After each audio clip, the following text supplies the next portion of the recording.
Pendant la nuit, Athéna se rend au palais d'Alcinos, le roi des Phéaciens. Elle envoie un rêve à Nausicaa, la fille d'Alcinos, pour lui donner l'idée d'aller laver son linge. Le lendemain matin, Nausicaa demande à son père d'aller laver son linge. Quand elle a terminé, elle joue au ballon avec ses servantes, tandis qu'Ulysse est échoué sur la plage. Les femmes voient Ulysse, le héros aux 1000 ruses, improvise un discours rusé pour charmer Nausicaa. Bonjour, grande merveille de la nature. Comment vous appelez-vous et qui êtes-vous? Je m'appelle Nausicaa, fille du roi Alcinos. Et vous, comment vous appelez-vous? Je ne peux pas vous dire comment je m'appelle dans cette tenue. Je dois m'habiller et me laver. D'accord, étranger. Allez vous laver dans le lac qui se trouve à côté. Ma toilette est terminée. Suivez-moi au château pour bien vous habiller. Ulysse rentre dans une chambre et découvre de beaux vêtements. Qu'ils sont beaux! Il se change et met de très beaux habits tout neufs. Grâce à l'aide d'Athéna, Ulysse se hisse dans le palais d'Alcinos. C'est Nausicaa, la fille du roi, qui le ramène au palais de son père. Ils font un grand banquet en son honneur et Démodocos raconte son épopée à la lyre. Ulysse dort chez le roi Alcinos. Le lendemain, le roi invite Ulysse. L'Aède raconte tout en chantant la dispute entre Ulysse et Achille pendant la guerre de Troie. Mais le guerrier aux 1000 ruses est soudain très émotif suite aux propos de Démodocos. Alcinous décide alors d'organiser des jeux pour détendre Ulysse. Ce dernier est très fort au tir à l'arc et retrouve sa bonne humeur. Eh bien voilà, la ville du grand Alcinos, quelle réjouissance! Enchanté de faire votre connaissance, lui rétorque le roi. Moi de même, votre Altesse. Mais prenez place, mon cher. Qu'est-ce qui vous amène par ici? Eh bien, je souhaiterais rentrer chez moi et votre fille Nausicaa m'a ramené jusqu'ici. Que l'Aède Démodocos fasse son apparition afin de nous divertir, s'exclame le roi. L'Aède chante, mais cela évoque beaucoup de mauvais souvenirs à Ulysse. Alcinos reprend alors la parole. Bon, je décide finalement d'organiser des jeux. Ulysse combat les Phéaciens et retrouve peu à peu sa bonne humeur. Eh bien, mon hôte, je ne vous savais pas aussi agile de vos mains, remarqua le roi. Oh, vous savez, je m'exerce quand le temps me le permet. Après tout, pourquoi vous ne me diriez pas votre nom?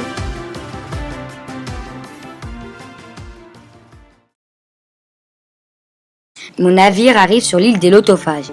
Le peuple des Lotophages offre des fleurs de lotus à mes compagnons.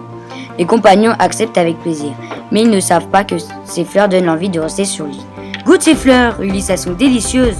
Non, il ne faut pas les manger. Elles donnent envie de rester pour toujours. Arrête de dire cela et goûte. Vous avez fait une grosse bêtise. Tu fais ce que tu veux, nous en mangeons. Je vais vous ramener au navire. Moi, je n'en ai pas mangé. Je dois ramener mes compagnons de force au navire pour pouvoir reprendre la route.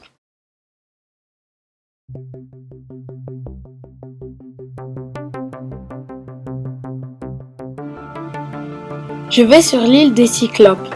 Je rencontre l'effroyable Polyphème dans cette affreuse grotte. Il nous attrape. Nous lui faisons boire du vin. Je vais te faire plaisir, je te mangerai en dernier. Pour fêter cela, bois un peu de vin, je te l'offre. D'accord, mais qu'un seul verre, pour ne pas perdre mon temps pour te manger. Oui, ne t'inquiète pas, un seul verre. Il est bon ce vin, je suis tellement fatiguée. Il s'endort. Mon équipage et moi lui crevons l'œil avec un pieu. Le lendemain, on s'échappe en s'accrochant sous les brebis. Je vais me venger! Partons, vite, au bateau!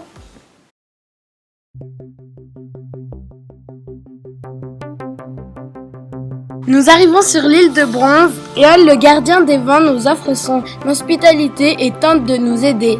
Il nous donne une brise pour retourner à Ithaque et nous offre un cadeau. Bonjour. Bonjour, mais qui êtes-vous? Je suis Ulysse et eux, ce sont mes compagnons. Et vous? Je suis le gardien des vents. Que faites-vous? On aimerait rentrer chez nous, à Ithaque. Je peux vous aider? Vraiment? Je peux vous donner une outre. Qu'est-ce que c'est? C'est une boîte avec tous les vents. D'accord. Par contre, il ne faut surtout pas que vos compagnons ne l'ouvrent, car sinon tous les vents partiront. J'essaierai d'y faire attention. Cependant, mes compagnons ouvrent le cadeau et plein de vents néfastes sortent. Cela crée une énorme tempête. Je pense que ce cadeau est maudit par les dieux.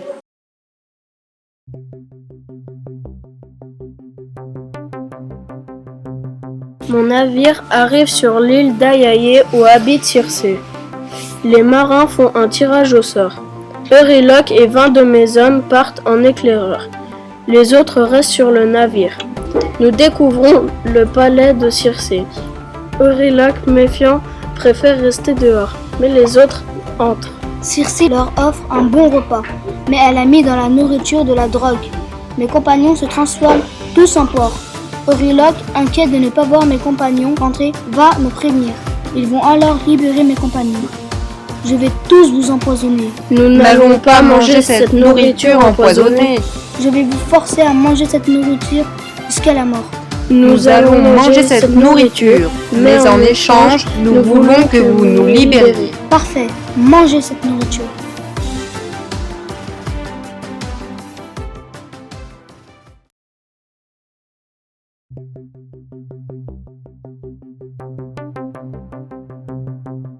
J'arrive sur l'île des morts. Je ne peux pas donner mon sang aux ombres des morts, car je le réserve pour Tirésias. Il me donne les indications pour rentrer chez moi.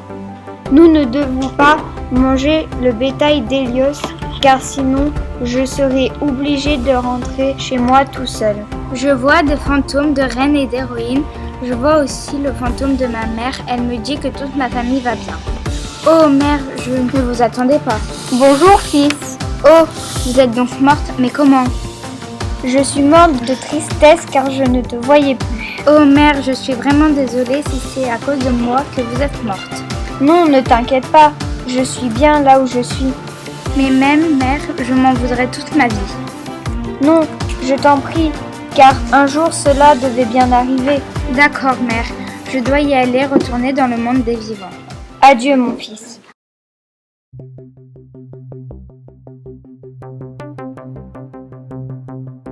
Mes compagnons et moi reprenons la mer après avoir compris les conseils de Circé. Nous arrivons vers la mer des sirènes. Circé m'a donné de la cire. Je vais découper la cire pour boucher vos oreilles. Et vous, attachez-moi aux mains du bateau. Ne me détachez sous aucun prétexte. Très bien. Moi, attaché au mât, j'ordonne à mes compagnons de me détacher. Mais ils refusent et serrent la corde. Grâce au conseil de Circé, nous avons réussi à résister aux sirènes. Nous arrivons vers deux monstres marins redoutables, Charybde et Scylla. Nous prenons le chemin de Charybde, mais nous pouvons éviter Scylla qui enlève et dévore 6 marins. Mes compagnons, nous arrivons sur l'île du Soleil et je vous répète de ne pas chasser. Mon équipage ne peut pas repartir à cause d'une tempête. Un mois passé. L'équipage était affamé. Mes compagnons attendent que je m'endorme pour manger les troupeaux. Mon équipage fait la fête pendant 6 jours. Ce fut le 7e jour que la tempête s'arrête. Je reprends la route.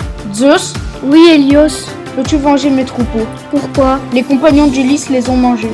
D'accord. Attends, Quoi? épargne Ulysse, il les a pas mangés. Zeus envoie des foudres sur mon navire. Tout est englouti par Charybde sauf moi n'ayant pas mangé de viande.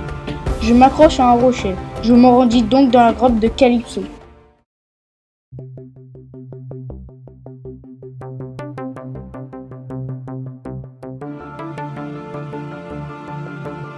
J'arrive sur l'île de Calypso. Je suis évanoui, je me réveille et vois la belle Calypso. Bonjour Ulysse, je t'attends depuis très longtemps. Ah bon? Mais qui êtes-vous? Je suis Calypso. Que faites-vous ici? Je me suis échoué sur les rochers. Comment vous êtes-vous échoué? Je sais pas, je ne me souviens pas. Venez, je vais vous conduire dans la grotte. J'ai préparé un bon repas.